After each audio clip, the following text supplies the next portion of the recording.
అదే RTV app వార్తల్ని క్షణాల్లో చదివే అవకాశం ఉంటుంది. ఒక న్యూస్ పేపర్, ఒక టెలివిజన్ ఛానల్ మీ చేతుల్లో ఎప్పుడూ ఉంటాయి. బ్రేకింగ్ న్యూస్ చూస్తున్నారు. 3 కీలక బిల్లులు లోక్సభకు. ఇంట్రెస్టింగ్ డిస్కషన్ జరుగుతున్న సందర్భం. లోక్సభ ముందుకు 130వ రాజ్యాంగ సవరణ బిల్లుకు సంబంధించిన బిగ్ బ్రేకింగ్ న్యూస్ చూస్తున్నారు. కేంద్ర పాలిత సవరణ బిల్లు, జమ్మూ కాశ్మీర్ రాష్ట్ర హోదా బిల్లును ప్రవేశపెట్టింది కేంద్రం. 3 బిల్లులను ప్రవేశపెట్టారు కేంద్ర హోంమంత్రి అమిత్ షా. 3 బిల్లులను వ్యతిరేకించాయి విపక్షాలు. అమిత్ షాపై పేపర్లు విసిరారు విపక్ష సభ్యులంటే అర్థం చేసుకోవచ్చు ఏ స్థాయిలో. మరి ముఖ్యంగా పార్లమెంట్లో ఏ స్థాయిలో అక్కడ రచ్చ జరిగిందనేది మీరు చూడొచ్చు విజువల్స్లో. ఇటు హోంమంత్రి, కేంద్ర హోంమంత్రి అమిత్ షా మీద పేపర్లను విసురుతున్నారు విపక్ష సభ్యులు. ఈ నేపథ్యంలోని గందరగోళ వాతావరణం నెలకొంది. తీవ్రమైన నేరారోపణలతో అరెస్ట్ అయ్యి వరుసగా 30 రోజుల పాటు నిర్బంధంలో ఉండే ప్రధాని కావచ్చు, ముఖ్యమంత్రులు కావచ్చు, మంత్రులు కావచ్చు, ఎవరినైనా పదవి నుంచి తొలగించేందుకు వీలు కల్పించే 3 బిల్లులను ఈరోజు కేంద్ర హోంశాఖ మంత్రి అమిత్ షా లోక్సభలో ప్రవేశపెట్టడం జరిగింది. ఈ నేపథ్యంలో ప్రతిపక్షాలు పెద్ద ఎత్తున ఆగ్రహాన్ని వ్యక్తం చేశాయి, పెద్ద ఎత్తున నిరసనను వ్యక్తం చేశాయి. ఈ నేపథ్యంలోని ఈ క్రమంలోని పేపర్లను చించేసి వాటిని కేంద్ర హోంమంత్రి అమిత్ షా మీద విసిరిన సందర్భం. ప్రతిపాదిత బిల్లులుగా చెప్పుకుంటున్నా, అంటే ప్రతిపాదిత బిల్లులు రాజ్యాంగం, సమైక్యవాదానికి వ్యతిరేకంగా ఉన్నాయని చెప్పి వాళ్ళు ఆరోపించడం జరుగుతోంది. ఈ బిల్లుని హడావుడిగా తీసుకొచ్చేశారంటూ కూడా విమర్శించడం జరుగుతోంది. అయితే ఈ విమర్శనని కేంద్ర హోంమంత్రి అమిత్ షా తోసిపుచ్చారు. వాటిని సంయుక్త పార్లమెంటరీ కమిటీ పరిశీలనకు పంపించబోతున్నట్లు ప్రకటించారు కూడా ఆయన. అయితే ఇక్కడి నుంచి ఎటువంటి డెవలప్మెంట్ చోటు చేసుకున్నాయనేది మాట్లాడుకునే ప్రయత్నం చేద్దాం. ఈ బిల్లును ప్రవేశపెడుతున్న సందర్భంలో లోక్సభలో ఇటు ఎన్డీఏకి సంబంధించి ఒక పక్క మాట్లాడుతున్న సందర్భం ఉంది. ఇన్ఫ్యాక్ట్ ఎన్డీఏకి సంబంధించి సభ్యులు ఆ బిల్లులకు సంబంధించి కీన్గా అబ్జర్వ్ చేస్తారు, కీన్గా వింటున్న ఆ విజువల్స్ మీరు చూడొచ్చు. కానీ ఇండి కుటుంబం కావచ్చు, లేకపోతే విపక్షాలు, ఇంకా చెప్పాలంటే విపక్షాలు ఒక్కసారిగా ఆందోళన బాట పట్టాయి. దీంతో ఒక్కసారిగా వాగ్వాదం చోటు చేసుకుంది. ఇటు విపక్షానికి, అధికార పక్షానికి మధ్య, ప్రభుత్వానికి విపక్షానికి మధ్య వాగ్వాదం చోటు చేసుకుంది.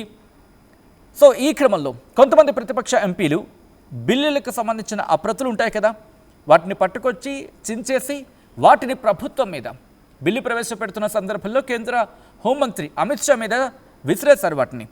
మరికొంతమంది వెల్లోకి దూసుకువెళ్లారు. గుజరాత్కి హోంమంత్రిగా ఉన్న టైంలో, ఇన్ఫ్యాక్ట్ గుజరాత్కి హోంమంత్రిగా ఉన్న టైంలో అమిత్ షా అరెస్ట్ అయిన అంశాన్ని కాంగ్రెస్ ఎంపీ కేసు వేణుగోపాల్ ఇక్కడ లేవనెత్తిన సందర్భం. దీన్ని ఖండించారు అమిత్ షా. అరెస్టుకు ముందే కొన్ని కారణాలతో తాను రాజీనామా చేశానని, కోర్టు నిర్దోషిగా కూడా ప్రకటించాకే ప్రభుత్వంలో చేరాను అంటూ కూడా ఆయన కేసు వేణుగోపాల్కి సమాధానం ఇచ్చారు. అయితే ఈ బిల్లుకు సంబంధించి మాట్లాడుకున్న క్రమంలో తీవ్రమైన నేరారోపణలు ఎదుర్కొన్నప్పటికీ రాజ్యాంగ పదవుల్లో కొనసాగడం తగదు అనే అంశాన్ని ప్రస్తావించిన పరిస్థితి. సో ఇలా లోక్సభలో డిస్కషన్ జరుగుతున్న క్రమంలోని వాదోపవాదనలు చోటు చేసుకున్నాయి.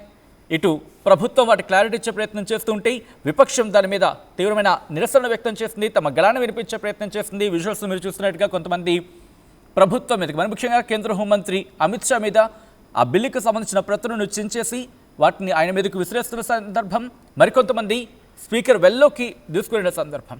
ఇలా ఒక్కసారిగా గందరగోళ వాతావరణం రచ్చ చోటు చేస్తుందని చెప్పుకోవాలి పార్లమెంట్ సాక్షిగా. అయితే ఈ బిల్లు సంగతి ఏంటంటే తీవ్రమైన నేరారోపణలతో అరెస్ట్ అయ్యి వరుసగా 30 రోజుల పాటు నిర్బంధంలో ఉండే అది ప్రధానైనా, ముఖ్యమంత్రులైనా, మంత్రులైనా పదవి నుంచి తొలగించేందుకు ఈ బిల్లు వీలు కల్పించడం జరుగుతుంది. అయితే తీవ్ర నేరారోపణకు గురై అరెస్ట్ అయినప్పుడు కేంద్ర మంత్రిని, లేకపోతే రాష్ట్ర, మరి ముఖ్యంగా కేంద్రపాలిత ప్రాంతాల ముఖ్యమంత్రులు ఎవరైనా కావచ్చు, రాష్ట్ర మంత్రి కూడా కావచ్చు, వాళ్ళను పదవి నుంచి తొలగించేందుకు అనుమతిస్తుంది అంటూ కూడా చెప్పుకొస్తున్న సందర్భం. అయితే కనీసం 5 ఏళ్లు శిక్ష పడే నేరానికి పాల్పడి అరెస్ట్ అయి 4 రోజుల నిర్బంధంలో ఉండి 31వ రోజున వారి పదవి నుంచి దిగిపోయేలా నిబంధనలకు సంబంధించి మాట్లాడుకుంటున్న పరిస్థితి. అయితే వాళ్ళంతటా వాళ్ళు రాజీనామా చేయకపోయినా, వాళ్ళు రాజీనామా చేయకపోయినా ఇది ఆటోమేటిక్గా అప్లై అయిపోతుంది. ఈ కొత్త నిబంధన అప్లై అయిపోతుంది. ఈ నేపథ్యంలో పార్లమెంట్లో ఒక్కసారిగా గందరగోళ వాతావరణం నెలకొంది. ఇటు విపక్ష సభ్యులు తమ నిరసన వ్యక్తం చేశారు. ప్రభుత్వం తన బిల్లుకు సంబంధించి, ప్రవేశపెడుతున్న బిల్లుకు సంబంధించి ఆ అంశాన్ని అక్కడ మాట్లాడడం జరుగుతోంది, ప్రతిపాదించడం జరుగుతోంది. ఈ క్రమంలోనే గందరగోళ వాతావరణం చోటు చేసుకుంది. ఈ అంశానికి సంబంధించి మీరేమనుకుంటున్నారని చెప్పి మాట్లాడే ప్రయత్నం చేయండి. ఇన్ఫ్యాక్ట్ కమెంట్ చేసే ప్రయత్నం చేయండి.